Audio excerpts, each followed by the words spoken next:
بسم اللہ الرحمن الرحیم۔ السلام علیکم۔ سجاہ بنت حارث یہ عورت اپنے زمانے کی مشہور کاہنہ تھی۔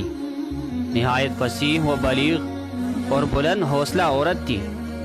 مذہباً عیسائی تھی۔ سجاہ کو اپنی فطرت اور باکمال خوبیوں پر بہت ناز تھا۔ ایک دن اس نے سوچا، مسلمہ کذاب جیسا 100 سالہ بوڑھا نبوت کا دعویٰ کر کے با اقتدار بن گیا ہے تو مجھے بھی اپنی خوبیوں سے فائدہ اٹھانا چاہیے۔ جیسے ہی اس نے سید المرسلین صلی اللہ علیہ وسلم کے وصال کی خبر سنی تو دعوی نبوت کر دیا۔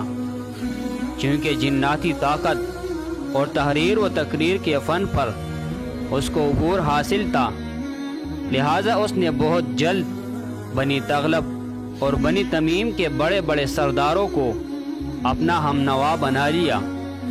مالک بن حبیرہ، حنف بن قیس اور حارث بن بدر جیسے سردار بھی سجاہ کی سحر بیانی سے مرعوب ہو کر مرتد ہو گئے۔ جب سجاہ کی طاقت بڑھ گئی تو اس نے ایک رات تمام معتقدین سرداروں کو بلا کر یمن پر حملے کی تیاری کا حکم دیا۔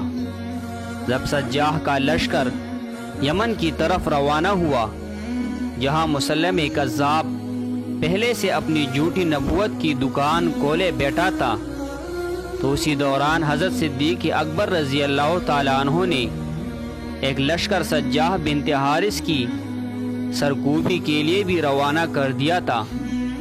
لشکر اسلام کچھ فاصلہ آگے بڑھا تھا کہ معلوم ہوا کہ نبوت کے دو جھوٹے دعوے داروں کے درمیان تصادم ہونے جا رہا ہے، تو لشکر اسلام وہیں رک گیا۔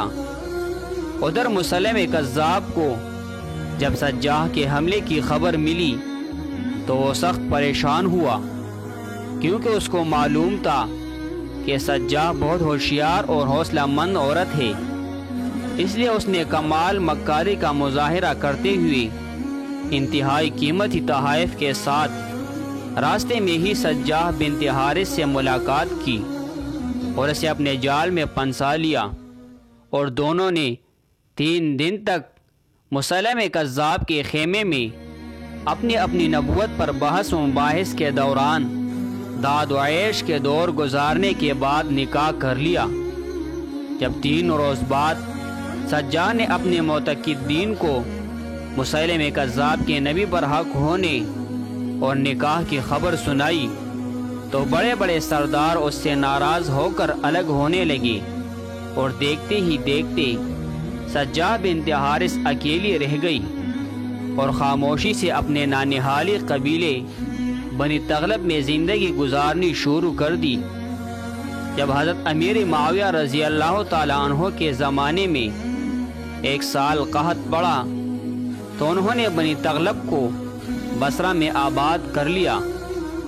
سجاہ بنت حارث بھی ان کے ساتھ یہاں آباد ہو گئی اور توبہ استغفار کر کے دوبارہ مسلمان ہو گئی۔